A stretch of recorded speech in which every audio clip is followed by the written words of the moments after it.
And welcome back, everybody, to another episode of Bubba and the BatFlip, episode 123. Going to recap your week in FAAB, as always, and answer your awesome listener questions. You can find myself on Twitter at BDentric and the BatFlip portion of the podcast on Twitter at BatFlipCrazy. Toby G, how we doing, man? Wow, that was fun. Yeah. I'm good. It's been an interesting day. I had Snack Shack duties today for Little League Baseball, which was fun.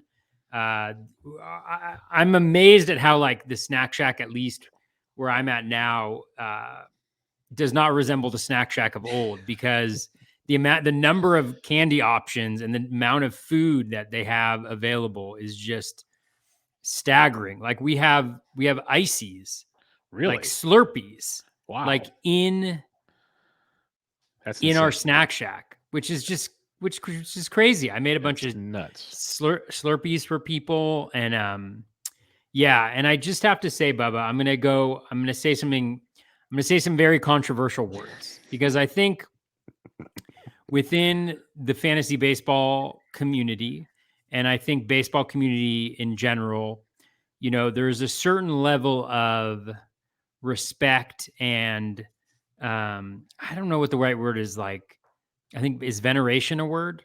Veneration? It's out of my pay grade if it is. Veneration. Let me just look it up, make sure I'm using the right veneration definition. Okay. Great respect or reverence. Okay, yeah. Okay, you nailed it. Veneration. Nailed it. There's a great veneration for Little League Baseball. But I have to tell you, Bubba, having sat through an ungodly number of games already this year with still a month to go, small person Little League Baseball, my son is 8, is the absolute 100% worst. Is this their first year without Coach Pitch? Oh, it's the first year Yes, without that's what I Coach Pitch, thought. unless Okay, they yep. throw 4 balls. Then I they mean, could, yeah. literally, like, the game is like just it's just challenging. I mean, you I love lose it. at least 2 to 3 kids for hit by pitches every single game. Like, there's tons of blood. There's like lost teeth. There's blood and lost teeth. I love it. It's There, war out there. it is. It's unbelievable. It's a And then Thunderdome on the diamond. like you just, and then like there's just everything so wrong about it. Like, the kids are standing up there, and then the kids are throwing, and like they're looping it up there, and the ball goes like over the kid's head but lands in the catcher's glove, and it's a strike. We're trying to limit these kids' O swing, but I don't even know where the strike zone is. They don't even have umpires behind the plate. They're behind the mound. Oh, yeah.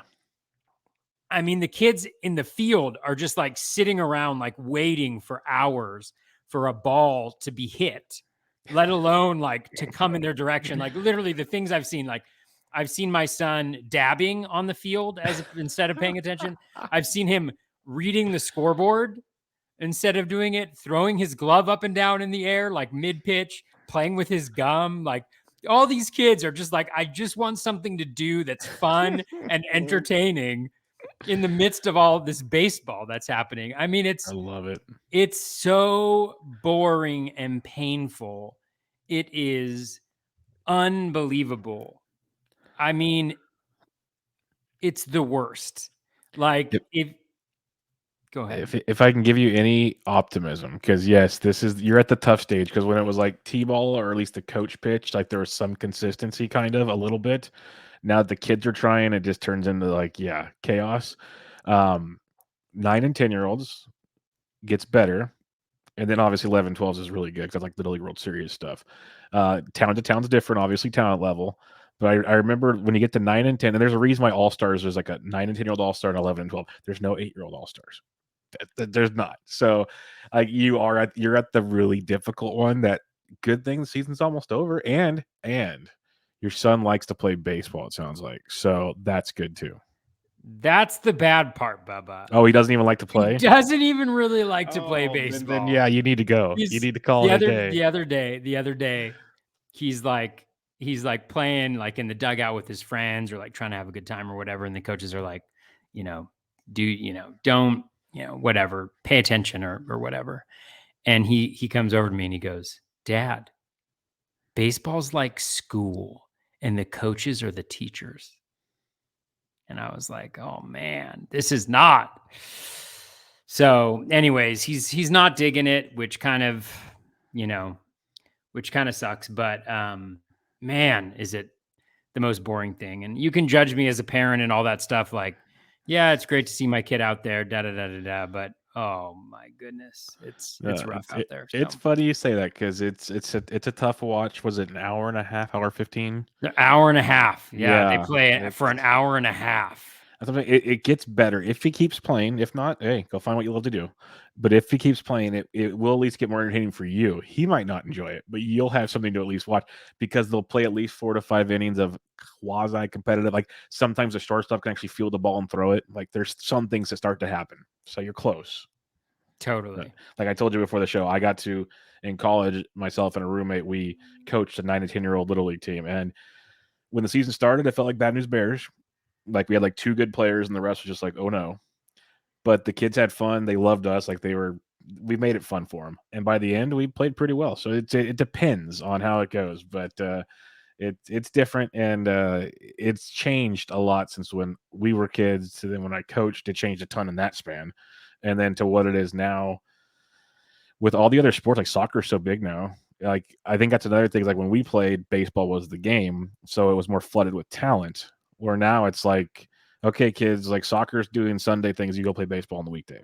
Like it's stuff like that where I think you get some of that as well. So yeah, I mean, basketball is a lot of fun for the yeah. kids. Well, yeah, I mean, just running up and down. Yeah, Yeah. that's my type of game for these little people. So, I'll never forget. Sorry, we'll talk baseball. I remember this is fun. I'll never forget. Again, when I was in college, I refereed YMCA little kid basketball on Saturdays. Yeah, there were certain days where you just like, okay, travel, whatever you guys want, guys. Like this it's not gonna matter. Just don't elbow each other in the face. Like it's gonna have fun. oh man, It's entertaining. The double dribble is the best move in like little Kind of kid. dribble it over my head, pick it up, and do it again. Just stop, Yep. dribble, stop, Yep. dribble, stop, dribble. Yeah. 100%. It's so entertaining. But all right. We're here to talk some fantasy baseball, but that's the fun part about this show. We like to go down to the wormholes and do some fun stuff. So, Little League Baseball, everybody. The fun is just beginning. Let's just put it that way. Wait till Toby might have 2 kids doing things at the same time. Then the fun really begins. It'll never happen. Okay. But let's talk FAAB, because one thing we never thought we would see, and we're, again, for those that keep track at home, we're using the online championship on NFBC, so 12-team leagues. Week 5 FAAB player movement. We're going to talk about the top X amount of players and the rates and how we kind of looked at these players. But the most added player this past week in 138 leagues for as high as 111, as low as 1. The 111 is a bit startling, but added almost everywhere. Sheldon Noisy of the Oakland Athletics, who has been swinging it pretty well since the 18th, about 2 weeks, hitting 333. Only 3 extra base hits, but 3 stolen bases, playing every day, hitting second for the Oakland A's. He's going to have some multi-position eligibility potentially soon because he plays a lot of third, but sprinkles in second and first. I have my thoughts, but I liked how when Toby saw it earlier, he was like, Sheldon Noisy, really? So I want to hear Toby's thoughts first. Yeah, I mean, I could see why people would have gone after him. I think number one, the A's, they only have 6 games this week. I think they have 9. 9 next week. 9 next week. 9. I think you were the one who tweeted that out, and I saw that. So I could see people trying to get ahead of the curve. I mean, let's just look at Sheldon Noisy. I mean, I think the thing is, this is like quintessential, just had the best week of my career, and people are going out on the wire to grab him. So he's got a 7.6% walk rate, 26.6% K rate. So he's striking out more than your typical batter. He's got a 310 average, which is buoyed by a 417 BABIP. He's got a 60% ground ball rate. That's right, 60% ground ball rate. He's like Framber Valdez, the equivalent as a pitcher. 33.7 O swing, 73.5% contact, so below league average in both categories. 28% hard hit rate. He does have 3 barrels at 6%, max EV of 108. So, I mean, again, like he's playing every day, so he's valuable in 15 teamers. It's just so ugly out there. He's got the second and the third base eligibility, so that's beneficial as well. But I just don't see it. Think he's a guy where, if you're good, if you're putting in bids for him, great. But like, it's just a situation where you probably just had the best week of his season. Mm-hmm. And now you're going to be left with whatever else he does. Although he probably got hits off of Ryan Yarborough today because I started Ryan Yarborough in an Who didn't? important league. But Who I agree didn't with, is a really good yeah, question. Can we do a segment called "Who who didn't get a hit off of Ryan Yarborough today?" In the dead ball era, who didn't score on? They got 5 runs off of Ryan Yarborough. How do you do that against the But A's? I agree with pretty much everything you said. Like, I think he's a good player for like 15s where he'll have his moments for 12, like streamability. I don't think he's an all the time player, but I've been writing him up lately because I do like weekly recaps, like guys on the rise. And we look at his numbers, he's been on the rise. But you mentioned the BABIP is legit. Like, you got to pay attention to that. He's never been the best batting average guy in the minors, but what he has been in the minors was a power bat, especially during the juiced ball era. But I think people are hoping that returns. We haven't seen that kind of quality of contact yet this year. But the fact he's playing every day, he's hitting second every day. The A's are horrible, but they're going to run him out there. And the biggest thing is, you mentioned it, is that 9 games next week. I think people maybe try to get ahead of the curve a little bit. That's just my only guess. Could be wrong.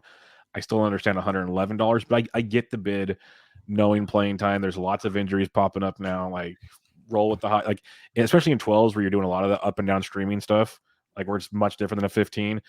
Ride him while he's hot. If he goes, 2 for 22 this week, drop him again or whatever. But after the 9-game week, drop him. But you can do that more so in a 12 easily than a 15. So I can see the appeal with Noisy in that situation. But here's the guy I'm excited to talk about because Toby G was a big House on Kim fan in DC's and in the preseason draft time. He was all about Kim and his positional flexibility and all the goodies he's got going there. And when you look back at Kim, he's starting to really heat up over the last couple of weeks. And CJ Abrams is out of the way now. So it's Kim's role. And he's playing pretty much primarily shortstop against run to third base. So that flexibility will continue for Kim probably into the next year. And the production's there. So Toby, the floor is yours. This is one of the guys you were really high on in some leagues. I'm pretty sure you loved plugging him into your lineups.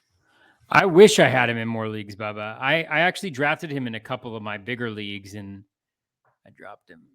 Ooh. Yeah. I mean, he was only playing against lefties. Yep. It was painful. Don't listen to anything I say from now on. I mean, Hassan Kim, though, I mean, I got him in an OC. I picked him up in an OC, $11 uncontested this weekend. I tried to get him. I had him available in one main, and I got beat out on him. But I mean, he's kind of the exact opposite of Noisy in a lot of ways because he's better than league average across the board in a lot of different things. So 10.2% walk rate, 20.3% K rate. So both of those marks are better than league average. He's got a 270 BABIP, so nothing's kind of BABIP inflated. Very low ground ball rate at 27.5%. So he's hitting the ball in the air. He has a 28.2% O swing, so better than league average. Overall contact rate at 82.7%, well above league average. Again, so the underlying skills are supportive. The quality of contact hasn't been great. 27.5% Fangraphs. Hard hit. He's hitting a lot of fly balls, a lot of infield fly balls. I expect that number will go down a little bit, as we get a larger sample of batted balls. But, he's got 6 barrels for a 15% barrel rate. The max EV is at 108.5, but his max EV last year was 112.3. So we know he can hit it hard. He's been a little, so it's just, he can kind of do everything. And then he's got the speed element to him as well. He only has 1 steal right now, but if you look at his BAT-X projection for the rest of the season, 353 plate appearances, 10 home runs, 7 steals. The one thing that kept me from having huge bids on him was, and maybe this is galaxy braining it a little bit too much, but it's just that Tatis Jr. is not too far away, right? I don't know exactly how far away he is, but when he comes back, will there still be that everyday spot in the lineup for him?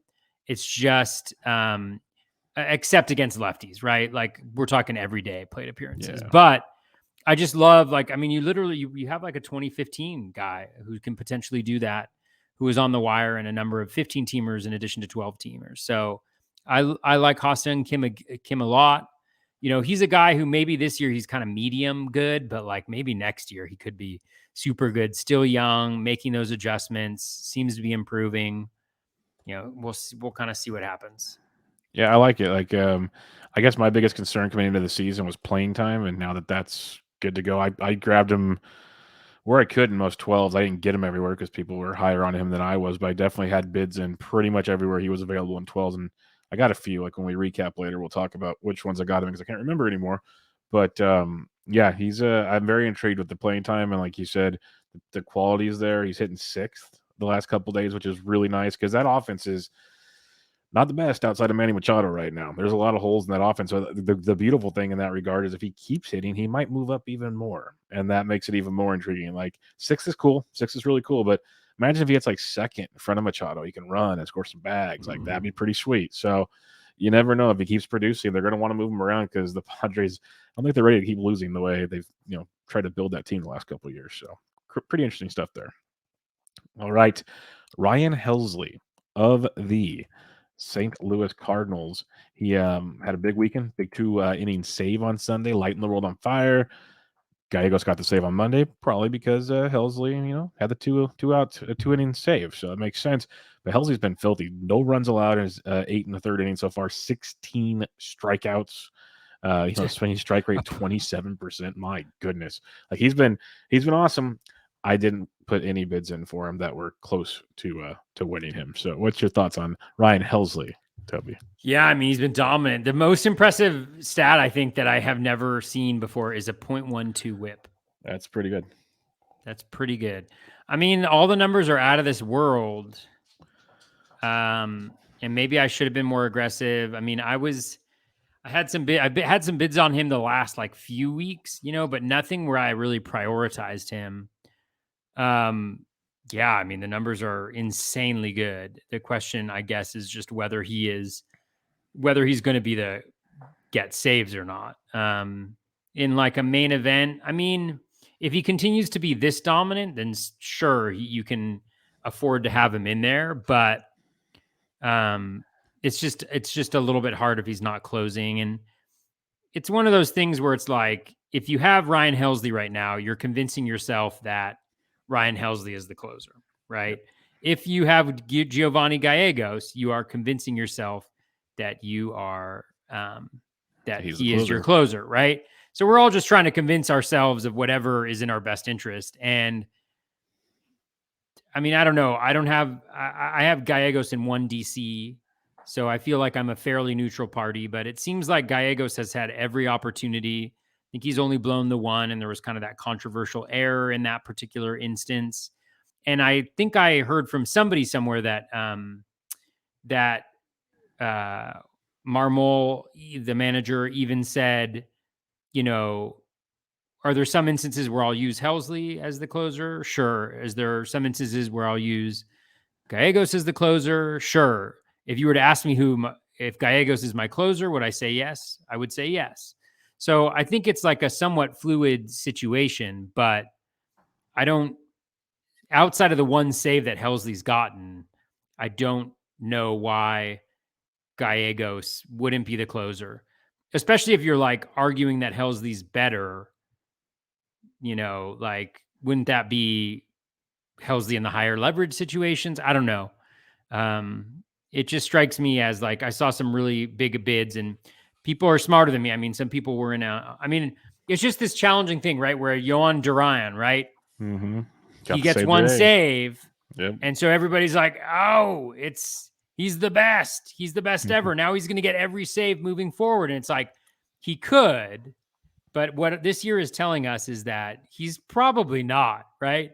And none of these guys. And so the same conundrum continues where, do I have Helsley in this week? Do I have Duran in this week? Am I going to get any saves? Am I not going to get any saves? If I'm not going to get any saves, do I still want the 3 to 4 innings? What if he drops down to a reasonable strikeout rate where he's only striking out 12 per 9? So then he's getting you either 4 strikeouts in 3 innings or 5 and 4 or 6 and 4. And that's pretty good, but then you're not really getting the wins. And is the whip going to stay as good as it is? Like, we always assume that the skills are going to continue in perpetuity, but Major League Baseball has shown that that's very challenging to do that. So it's just a long-winded way of saying Helsley's clearly very dominant right now. I'd love to have him on my team, but it's still a challenging decision about whether to have him in there or not. Yeah, and that's my biggest thing. That's why, like, again, maybe I should have been more aggressive. We'll see. He's filthy, absolutely filthy. But I still think it's a Gallegos like 60-40, 65-35. Like, Helsley will get his, but I think they want him in high leverage. That's just simple. So maybe it'll sometimes be the 2 winning saves. Maybe it won't be. I think it's still mainly Gallegos' deal, like you said, until Gallegos really proves he can't do it. Maybe that happens. We saw it last year in St. Louis. All of a sudden, changing the guard, and Gallegos took over and ran with it. Maybe it reverts back and he can't do it, and Helsley gets it.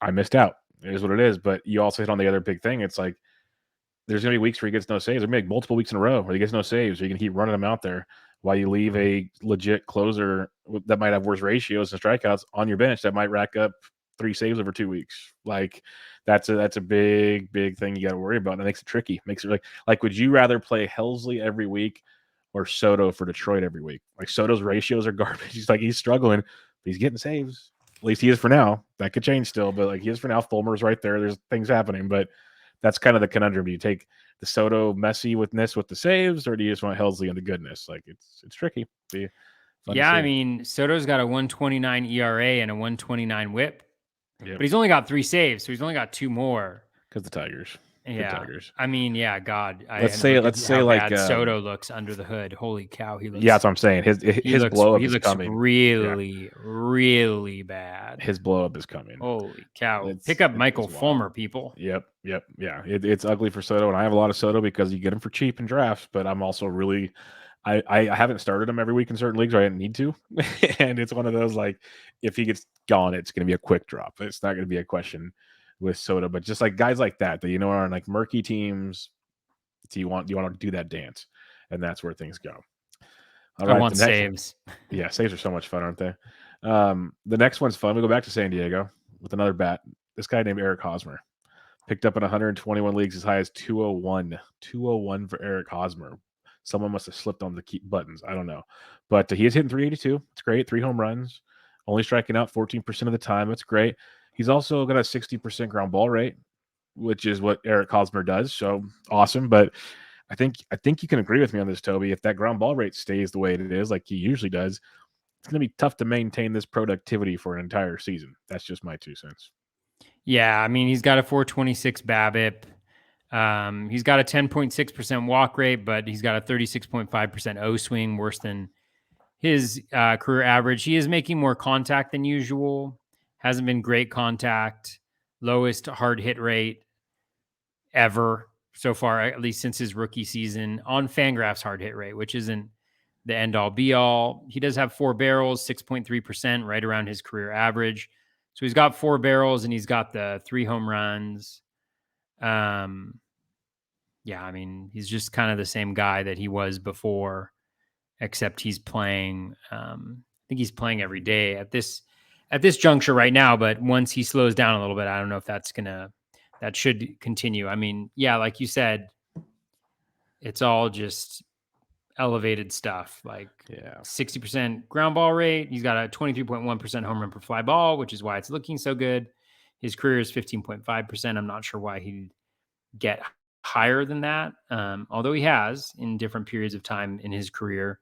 But especially with the ball the way it is, and then a lefty in San Diego, it doesn't really seem like a great situation. But the batting average will be decent. He's never had a bad batting average, and especially right now, that's valuable. Yeah, it for now, I get it. It's like the Sheldon Noisy argument. If you want to roll with it while he's hot, knock yourself out. Not going to be great in the power department, but he's playing every day, going to hit for an average, which today's baseball, it's hard to find guys that hit for average. So there's probably some actual viability to running him out there while he's hot, but that's got to come to an end eventually because we've seen it. It's like it's the baseball HQ thing. Once we see like an established trade, it's established type deal. We know who Eric Hosmer is in the end of he's played long enough where you can almost back of the baseball card him. You can't do that like good, but he's one of those guys. He's played enough where if he hits 350 this year, I will be, I'm not going to say what I would do because I don't want to have to do that just in case, but it'd be pretty crazy. Let's put it that way. But next up on the list here, we don't need any more Eric Hosmer talk on this show unless Sammy Reed would like us to. We could talk about him all day long. But my dog, who I added everywhere last week, you slackers, and he went for much more this week. So I guess in hindsight, I could have got him cheaper last week, but I got him cheaper last week than I would have this week. Let's put it that way. Bruce Zimmerman added 111 leagues for as high as 121. Someone got him for $1 though, so good for you. 2 starts this week. The first one was tonight against Minnesota. 5 Yeah, he did innings. pretty well. Yeah, 5 innings, 2 earns, 2 walks, 4 Ks. The Ks were early. He struggled a little bit. He had a couple hits batters too. That's what I was kind of watching him because Love those hit batters. Because I love me some Zim. But on the season, he's playing great. 4 earned runs, 1.48 ERA, 3.32 xFIP. Strikeouts have been much better overall as a season. Some guys are still really skeptical about his overall skill set, but for now, he's getting the job done. And there's something that ballpark is playing pitcher friendly, so there's a lot to potentially be said about that. But I love Bruce Zimmerman. I talked about him a lot last week. So what do you got on Brucey?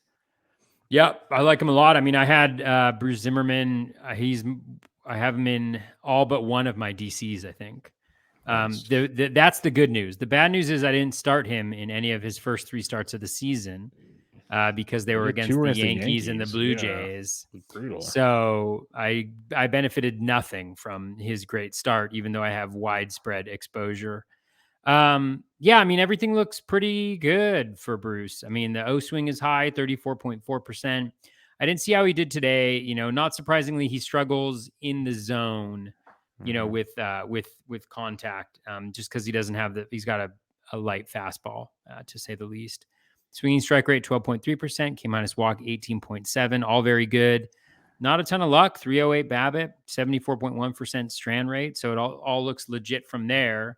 I think it's just a matter of consistency. And again, like this profile where kind of soft throwing, but one of the reasons why I liked him, I mean, even when you look back at last year, I think he had, let's see, this is last year, he had 3 pitches with a 14% swinging strike rate or higher. So the fastball is EU, but then he's got the changeup at 14%, slider at 15.8%, curveball at 15.6%. Fast forward to this year, fastball is still ugly, but the changeup's up to 18.1%, sliders at 28.6%. The curve hasn't been great at 7%, but I mean, both that changeup and that slider are both wicked good pitches. And similarly, like that slider is going to work well against lefties. That changeup is going to work better against righties. Theoretically, I haven't investigated whether that's the case. So that's important, I think, for that reason. And then, yeah, the curveball is generating an 80% ground ball rate. So even when he falls behind in the count, he can go to that curveball, maybe generate some ground balls. So I like it a lot. You're not going to get a ton of wins probably because he's on the Orioles. I do think that there's a good chance that there's some blow-ups throughout the course of the year. Just some Especially really in that bad division. outings. Yeah, it's just going to be tough. But, I mean, he seems like a great add in a 15-teamer. I think the challenge with the 12-teamer is I'm not sure there's a huge difference between Zimmerman and streaming guys with good matchups, over the course of a week. Yeah. But that said, I mean, it's weird because pitching it feels like it's really thin. It feels like the waiver wire is bare. It also feels like the waiver wire is bare for hitters. Like it just feels very, very naked. Yeah. The last couple of weeks have been weird on FAAB, like going, I really don't want to add anybody here. It's like, it's not great. But I'm like, I have to. Like I'm holding, so-and-so is out for 60 days. Like I got to do something here. It's garbage. So yeah, I feel you. Like the one thing and I agree on the 12s with Zimmerman.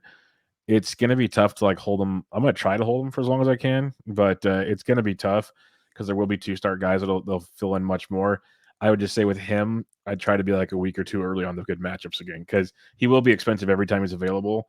So try to like add him back cheap if you can. I know it's not going to be easy, but he'd be a roster spot I'd be willing to juggle if I could pull it off. But we'll see. Probably not the only one that likes him in each league, so it makes it a little difficult. All right, next up on the agenda, this is a fun one. Talked about him on Thursday night with Ryan. Also, Chris Paddock. The pod.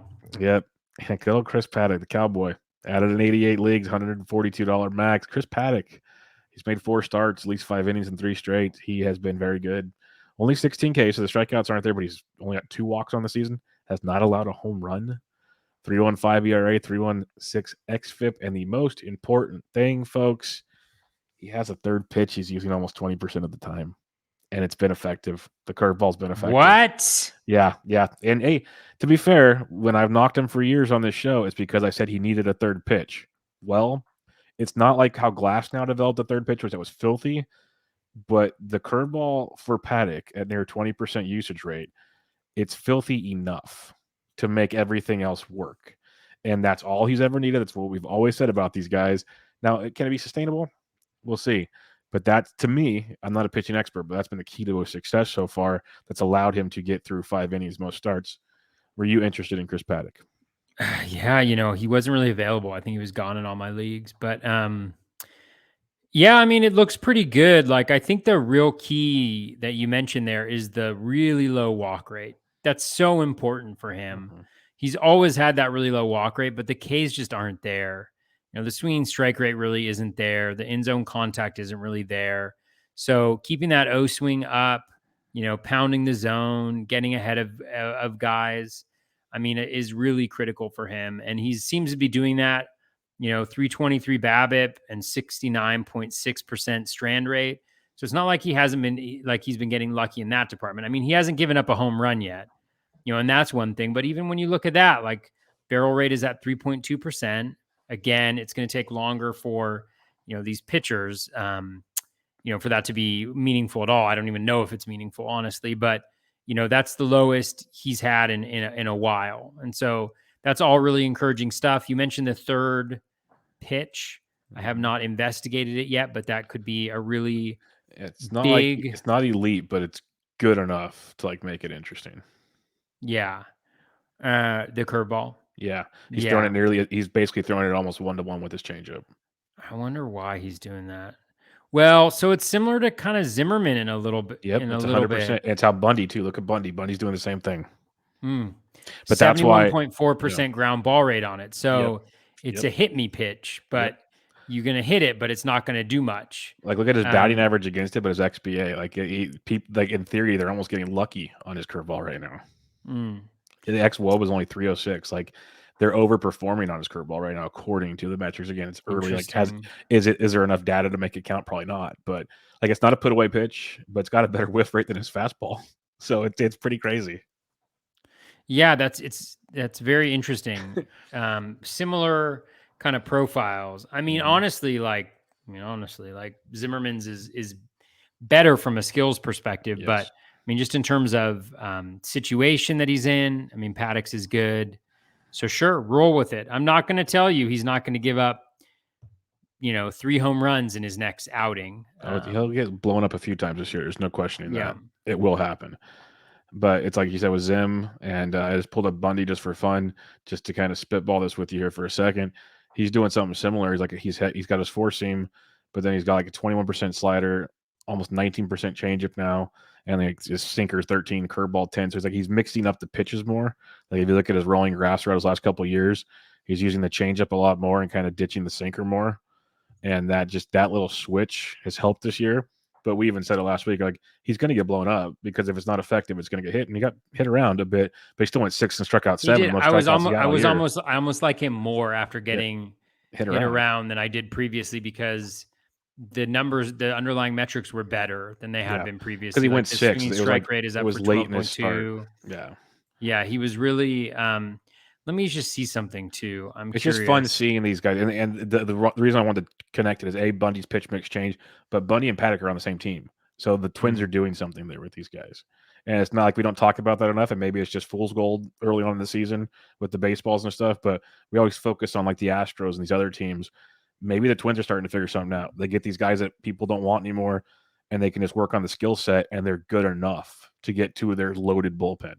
So is that fantasy relevant? I don't know, because if they're going 5 or 6, that kind of makes it tricky at times, but maybe streamable on certain weeks. So just wanted to bring that up. Interesting. Yeah, I mean, it is interesting, like with Bundy too, like he's got the 70.6% ground ball rate on his splitter, which has a 13.6% swinging strike rate. And then on the sinker, he's only thrown 32, so not a ton, but 55.6% ground ball rate. So, at least like the 55.6% isn't elite, but guys who maybe have somewhat limited repertoires only have 2 pitches that are really good or good, or maybe even just one, honestly, because the fastball is not good. But then having a pitch that they don't mind it if people hit it because they're not necessarily doing damage, at least yet. We'll see what happens when the environment changes a little bit. And the other reason we talked about Bundy last week, and we didn't talk about Paddock, but somehow he came up in a conversation. Maybe it's when we were talking about Bundy.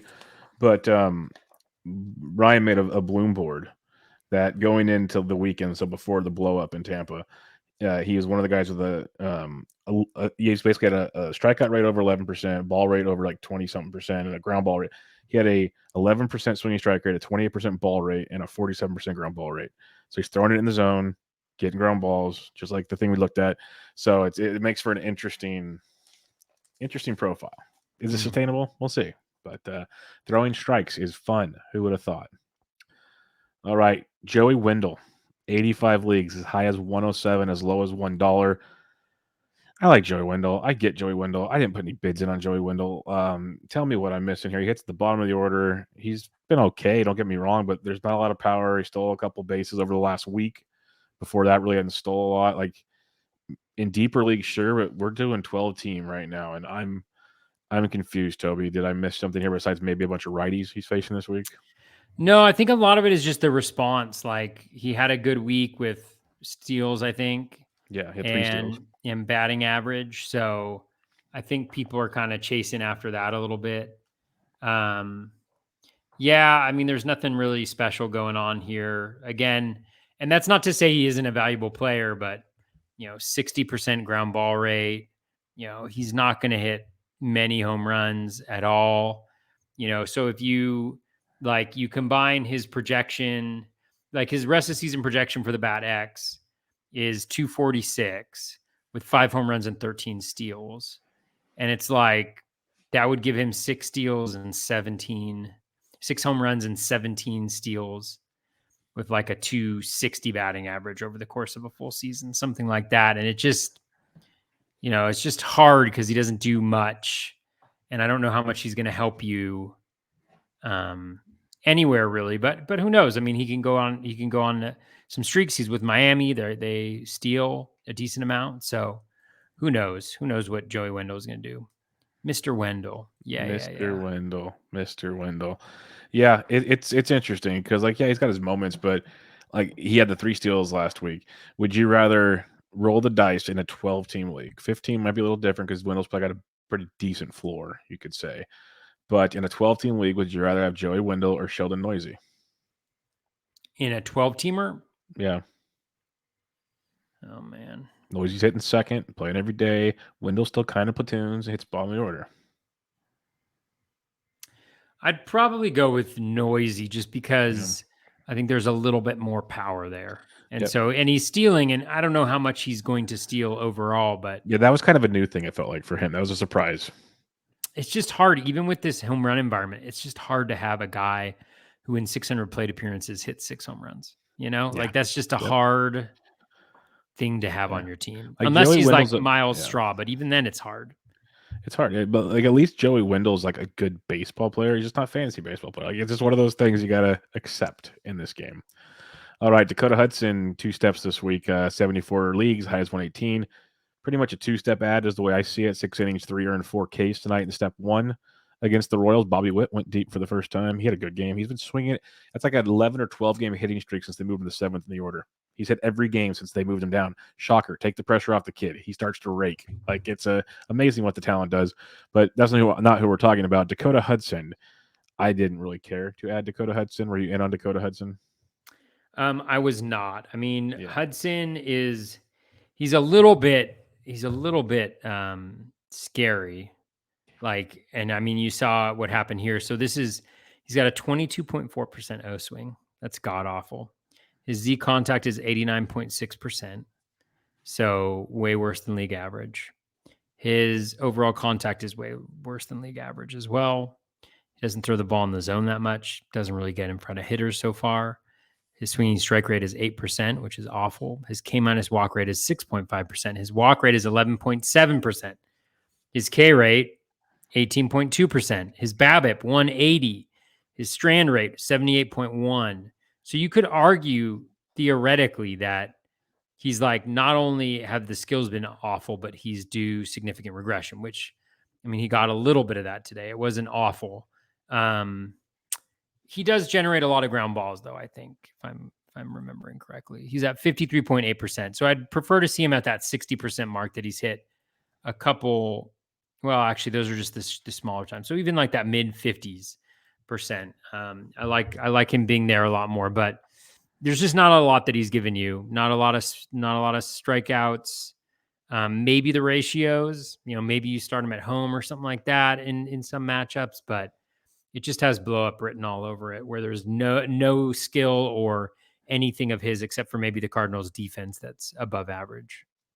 Yeah, I wanted nothing to do with him. Like, one thing for me is if I'm streaming guys, yeah, the matchups have to be good. And he had okay matchups, but I got to have strikeout upside, and he just doesn't do it for me. Because if we're streaming them, we've talked about it in years past, they're obviously not aces or they'd be on your team already. So there's going to be warts when you grab these guys. Like with him, he doesn't strike guys out. You're hoping for the ground ball, so on and so forth.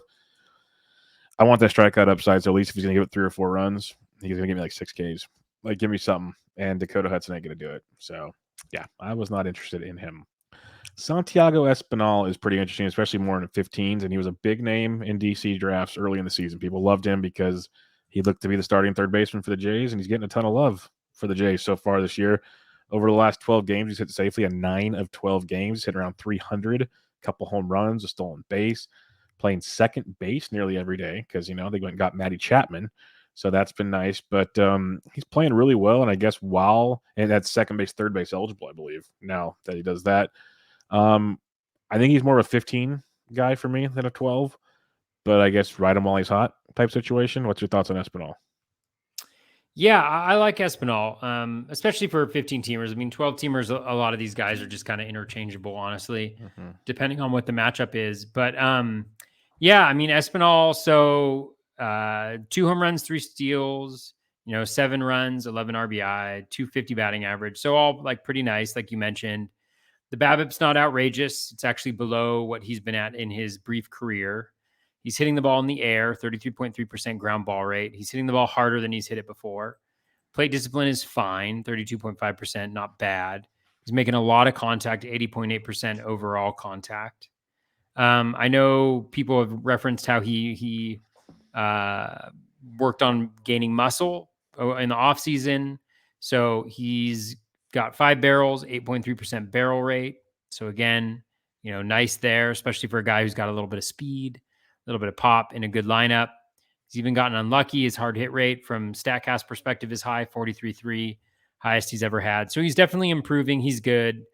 He's not going to be a monster power guy. I mean, his max exit velo is pretty close to Kevin Biggio levels at 106.9, slightly higher. So not that bad, but that's also up to almost 3 miles per hour from his previous high. So I think a lot of good things going on with Espinal. He's good. Kudos to friend of the podcast, Rob DiPietro, who was a fan of Espinal in the offseason. I think has a lot of him in DCs. So yeah, I like him. I mean, of all the guys we've talked about, honestly, of the hitters that we've talked about, I think it's probably like Ha-Seong Kim. I mean, Hosmer's fine too, but him and Espinal are kind of the guys that stick out to me as maybe, guys that can give you a little bit of pop, a little bit of speed, not hurt your batting average, even help it. And I think that's worth a lot. And Espinal's on a great offense. Like, sure, the Jays aren't clicking as often as we thought, but that's just baseball right now. When they still doing pretty good considering the rest of baseball. And so that's going to be a plus as well because he's going to have games where he gets extra RBIs because there's so many guys on base. Guys who gets drove in. A lot of things can be huge for Espinal. So I'm with you there. He does have a lot of upside. He just, I guess I didn't think of him as deep in a 12, but I guess because teams are so loaded in 12s, it's just tough to make that move. But yeah, I can see it for sure. 12s are so much just like stream the guy who's got the good matchups in the 7 games. That's like, all these guys are the same. I've dropped so many guys on 12s already that I've never considered dropping in a 15 just because I'm like, screw it. I'm going to grab this guy while he's hot and go here and here and here and here and just kind of play that game because that's what you do. And just pray you don't overspend too much. That's just the way I looked at it. Last guy I want to talk about here, unless you have some more, but we'll hit some listener questions in a minute. But I wanted to bring up JP Crawford, added in 66 leagues, as high as 530, over half of someone's beginning of the season budget. Who are these people? I want to know who they are. I know there needs to be a name attached because I get JP's been great. He had an 11-game hitting streak coming into the night. He snapped it, went 0 for 4. But on those 11 games, he was hitting 429 with 4 home runs, striking out 17% of the time. He was hitting great. Don't get me wrong. Even 12% barrel rate, 47% hard rate rates. Not bad, not great, not bad. But let's be real. Like, we've seen JP Crawford. He might be better than usual, sure. Like he's hitting fifth for the Mariners. Usually he's at the top of the order, but I didn't want to break the bank for JP Crawford. What's your thoughts on this one?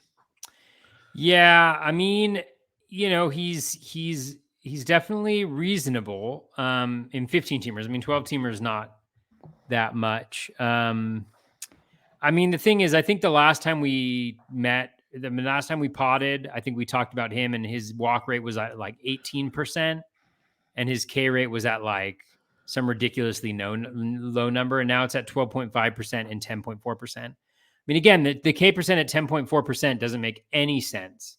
His contact rate is lower than it's been the last 3 years. It's a pure small sample fiction is what's happening there.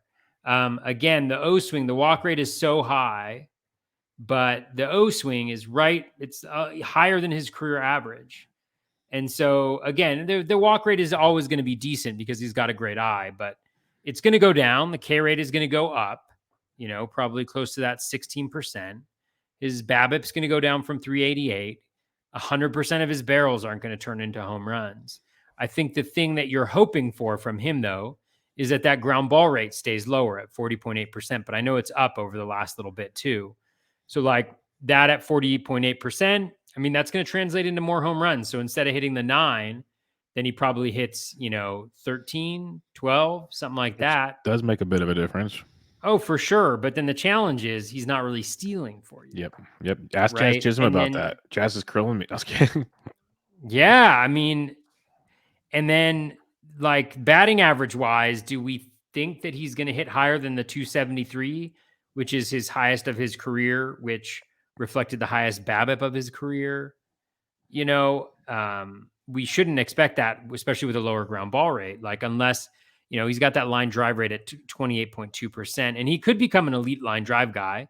You could maybe see that in his skill set because he's a contact first type of profile, but I don't see enough of it. So again, like if you picked him up last week, kudos, because he's continuing to rake. I'm just not sure that I continue to see it. And then I don't really understand some of the projections.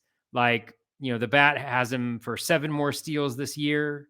So for 8, like I guess maybe it's just 3 all of last year. He had 11 in over 600 plate appearances in the 2 previous seasons combined. Doesn't seem like he's going to start stealing more than he has previously. So I'm a little skeptical of that as well. I mean, but that only gets him to 8 steals in 650 plate appearances. So again, it's just one of these things where a guy doesn't really have a skill that you can latch onto and do anything with. So just for fun, I think I know the answer, but I'm just curious. Would you rather have JP Crawford or Santiago Espinal? I think I'd rather have Espinal. I don't know if you go there. I don't disagree with you. I don't disagree with it at all. Because like JP, like he's crushing and he's continuing to hit right now, but that regression train is going to hit with like a hammer from Thor. It is going to hurt to bring him back to that 270-ish range, and that's going to be a sting. Because that's what we keep talking about when we do these recaps. Like, sure, you can buy the streaks, like ride them when they're hot, but just realize like these dudes are going to fall back to earth, and it's going to really, really stink. Like it's going to stink. And by the way, I just saw a bad baseball cost Muncy a 2-run homer against Rodon. He crushed that baseball, so that made me feel good. Oh, but all the way to the wall and right. But yeah, so it's one of those deals with regression. So if you're paying for these guys, great, but paying $530, not so much. All right, let's do some listener questions on this bad boy here, and this is the fun one. Larry Cardosa asks, "What's up? Which call-up has a better chance to stay up? MJ Melendez, Jose Miranda, or Juan Yepes?" I want to get your thought, and then I have a guest prospect analyst that gave me an answer. Oh, wow. Say it one more time. Who are the two? What call-up has a better chance to stay up? MJ Melendez, Jose Miranda, or Juan Yepes? 2 Royals, 1 Twin. I mean, you guys know I don't know these things. I would look at somebody.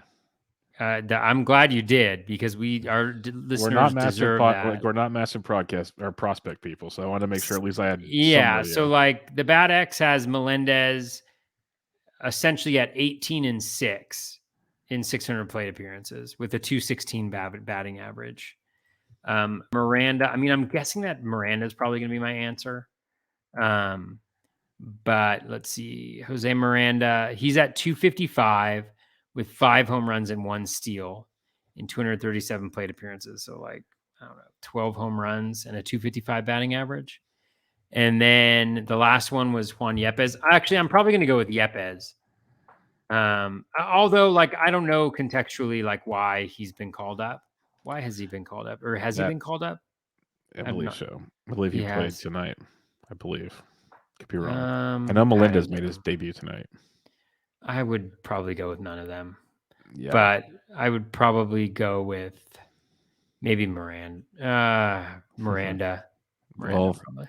You win the lotto because our guest prospect analyst, Eric Cross, at Eric Cross 04 from Fantrax.com and the Fantrax Tool Shed podcast, Fantasy Pros as well, doing it all.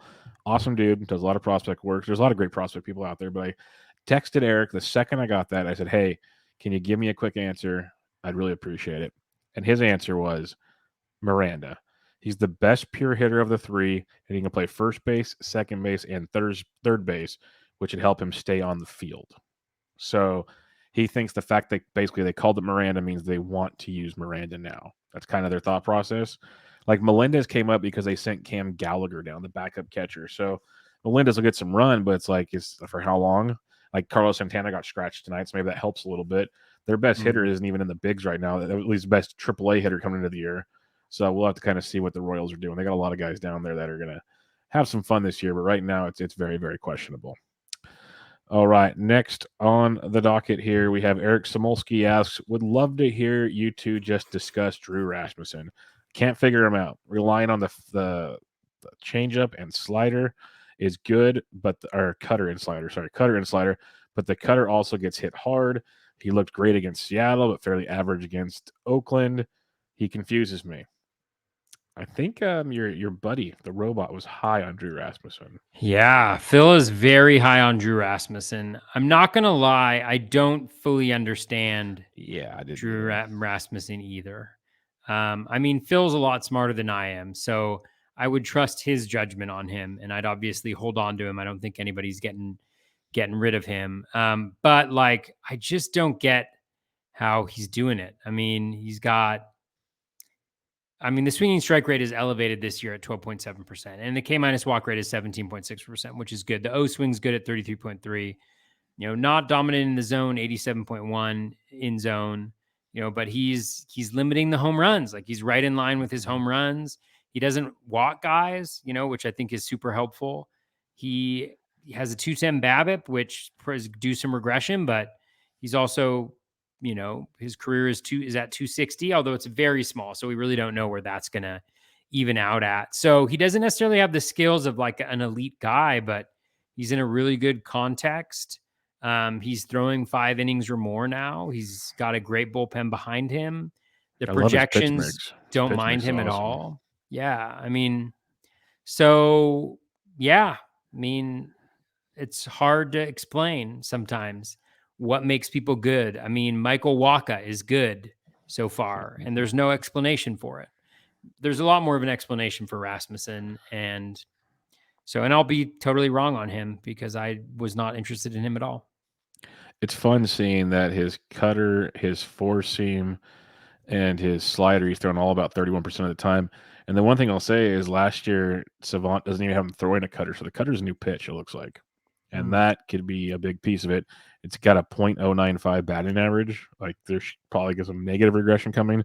Massive lift rate, putting guys away with it. Just looking at the stats here. So the cutter could be a huge addition to things. Because last year is 65% forcing, 30% slider. Now he's 31.5 slider, 31, almost 32 cutter, 33 forcing. So he dropped the forcing almost. Basically, his entire forcing drop is now cutter. Like, that's huge.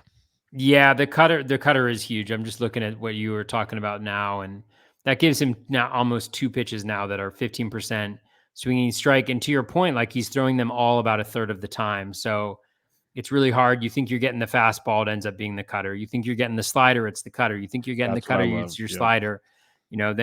So it's a really nice kind of combination repertoire that he's got right there, and adding that pitch is huge. I can see, it's big. And the one thing though to Eric's thing, and I think that I love the addition. Plus, like you said, the 30, basically third of the time you don't know which pitch is coming. So I think that's huge. But he did mention it's confusing because the cutter's doing so well, but it gets hard. It has almost a 59% hard hit rate. Like when it gets hit, it gets smoked. I wouldn't pay attention to that stuff though. That's fair. Such a small, very sample. small. Yeah. I mean, how many balls have been put in play that he? Yeah, how many of his cutters? Pitches. I don't even know how many balls in are play in play. I would not pay attention to pitch specific stuff, especially if the pitch is good. Is a good pitch, and it's not like the best pitch, but it's a good enough pitch. You know, it's a good point. So I think the cutter's huge. That's the thing, and I'd like to. Eric, one thing I'd say, because Eric's a genius. He won 2 FSWA awards this last year for writing.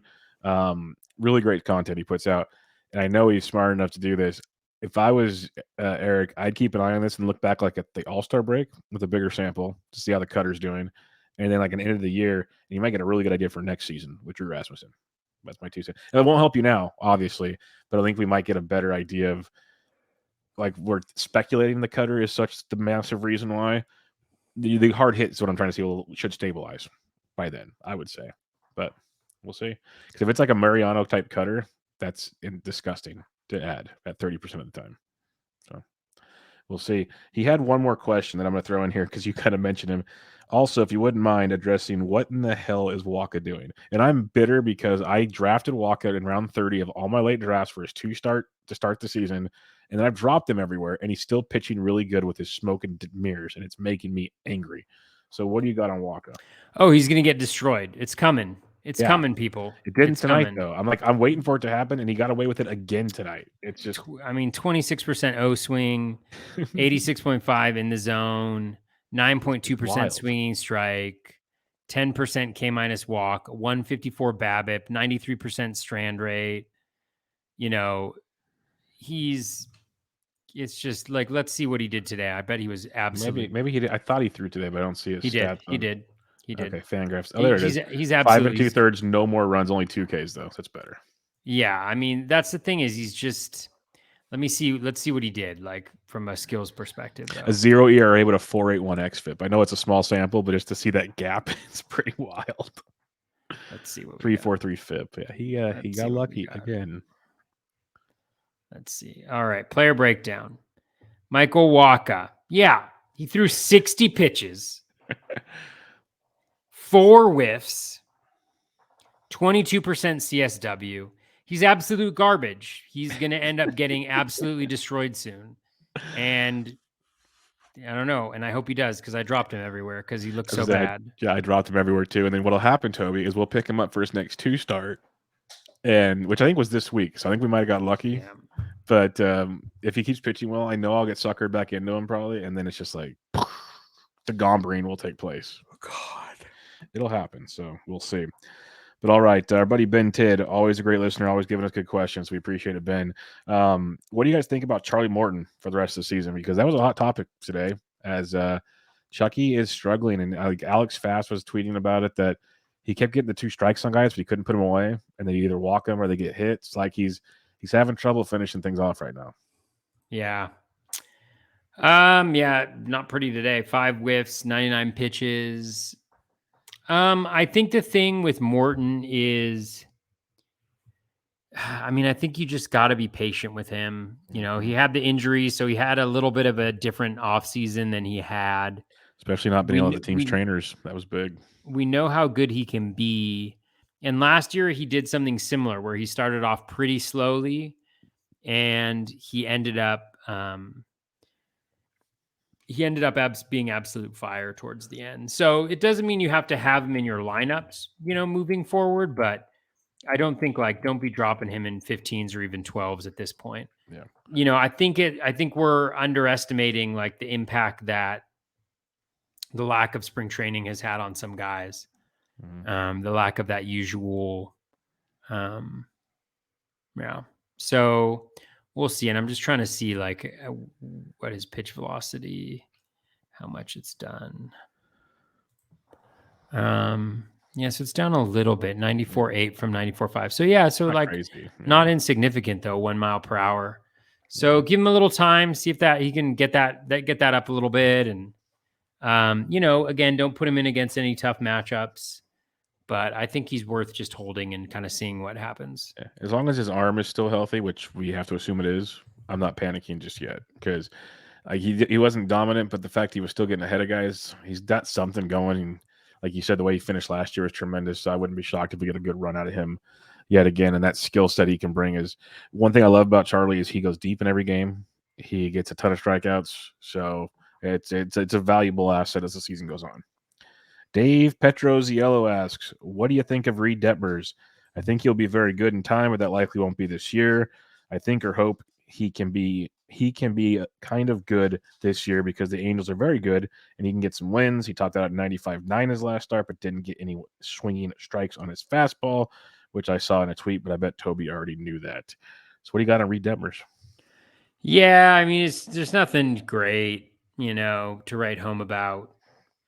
Um, you know, O swing is lower than league average. Z contact slightly around, right around league average, I think is the most accurate way to say it. 8.4% swinging strike, 15.5 K minus walk.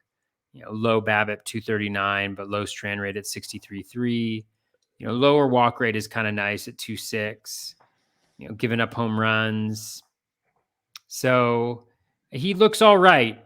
But I mean, I think the thing is, like, how many home runs has he given up? Has he given up 4? He's given up 3 home runs on 4 barrels. So I think with him, like, I think he's just like in 15 teamers. I think he's just kind of a hold and wait and see matchup type play. He's not going deep into games at all, which is really challenging. So he's, barely getting to 5. But hopefully they'll stretch him out a little bit more than that, and he'll get there.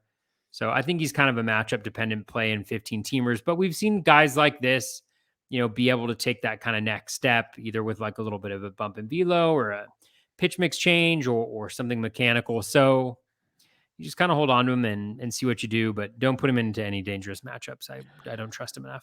Yeah, I don't trust him at all right now. Like, and in between the skill set kind of not flourishing, I guess is one way to say it, and the 6-man rotation, I was like, I don't have time for Detmers, at least in 12s. I got no time for him in 12. I might be overdoing it, but that's my philosophy this year. I've talked about I got to be more aggressive in my moves, and to me, holding him on a roster is tough, very, very tough right now. So I'm passing on Reed Detmers for now. Our buddy the doctor, Mike Carter, says, "What do I do with Joey Votto in a 12-teamer? You sit him for now and pray he figures it out. I can't. Like, I picked him up in 12-teamers last year and people dropped him, and he was tremendous, obviously. I think he's still going to be fine, and I'll let you have the floor here in a second, but did you see him retweet the Fangraphs article? I did, yeah. That was beautiful. Like, that's vengeance is what that is, and maybe I'm just looking way too much into it and anything can happen, but motivating a guy that still has a pretty good skill set, I'm thinking, is not going to help. So I'm holding him as long as possible, but the underlying stats look bad. I'm not going to deny that. They look really bad. But it again, I'm waiting until the end of May before I get too panicky. So where you at? Yeah. I mean, it's pretty ugly. It's bad. It's bad. There's no sugarcoating it with Joey Votto. Like at least with like Nelson Cruz, you look at his X stats and it's still early, but there's such a big gap. Like some regression's coming. It just has to. Joey Votto doesn't have much hope right now if you look at that kind of stuff. Yeah, I mean, he is unlucky. I can't believe I only have him on one team. He I mean, I think the concerns that I would have are the huge spike in ground ball rate, 49% this year. He's never been anywhere close to that. The hard hit rate is down really low. He's chasing. Um, Overall contact rate is also down considerably. And, he's got 3 barrels, no home runs, a little bit of bad luck there. But yeah, it's just not great. There's not a lot to hold on to. But I think you're right, Bubba. I think a guy like Votto, with what he's been able to do, especially in short periods of time, Mhm. you just got to hope he gets locked in again. Let's I see I his. can't give up on him yet. Like there's certain guys I'm willing to kind of move on from, but I think there's still a long ways to go with Joey Votto. Especially in that ballpark, it warms up. If we ever get the bouncy ball back, like there's a lot going on there. Yeah, let's see. Yeah, it's not good looking. Everything's headed in the wrong direction. Yeah, man, poor Joey. Yep, we'll see. But hold, Mike, hold. I know even Ryan Bloomfield said I'm trying to figure out what to do in a 15-team league. So you hold for now. You hold. That's all. Especially in a 15, like there's the replacement value for Joey Votto is going to be pretty rough out there in my opinion. Like, okay, let's have fun. Say he's available, maybe more in a 12 than a 15, obviously. Would you rather roll with Rowdy Tellez or Joey Votto? See, Rowdy, I gotta look at him. I don't have him anywhere, which I know everybody's talking about him, so it probably means I've made a horrible mistake. He's not like great, but he's playing well. He's not doing great. Is he playing every day? Pretty much, yeah. Because Keston here kind of got the whole platoon thing kind of got. Keston's still getting love, but Rowdy's playing even versus lefties a lot. 219. And I was just throwing out like random first basemen that are kind of middle of the pack type stuff. I'd probably. Yeah, it's tough. Probably still want Votto. I think I still want Votto too, but if it's one of those leagues where you're like, okay, it's so close, like at least it's a conversation. Let's put it that way. So yeah, makes things a bit more interesting. 2 more questions here. Taylor Johnson asks, are there any encouraging signs from Ranger Suarez, or is he more of a streamer moving forward? This is a great question because I love Ranger coming into the season, and I get it, man. It's looked rough. It's looked very rough so far, and I'm still holding out hope. But what do you see with Ranger? Yeah, let me just see. I know he pitched today, 5 whiffs, 93 pitches, 26% CSW. Yeah, nothing good today. Let's see, Ranger Suarez. So let's see, 30.7 O swings, right at league average. Pretty significant dip in his increase in his Z contact. 82.9% after 75.6, or sorry, 89.2 after 84.7 last year. Swinging strike rate down 7.6%. Walking more guys. Yeah, and maybe that's it. I mean, maybe last year, some of the luck was just that low walk rate with pretty mediocre to poor walk rate kind of underlying metrics. BABIP at 328, so much higher, but 77.2% strand. Home runs low. Yeah, I mean, it's tough. I mean, I wonder if he's a velo dipper here. Probably would be my guess. Maybe at least a little bit. So sinker, yeah, he's down 0.5. So not a huge dip, but at that range, anything significant. Yeah, I mean, it was always the concern, right? Last year was the perfect year where everything kind of went his way. The BABIP went his way. The just the underlying metrics weren't out of this world by any stretch of the imagination, but he was able to have a great season. 0.34 home runs per 9. I don't think anybody has that. So it's all probably like kind of natural regression. And if you combine, like I would guess, like when he gets to 100 innings this year, ERA probably in the like low 4s, WHIP in the like 1.3s, something like that. Like when you combine that with 2021, that's probably who Ranger Suarez is.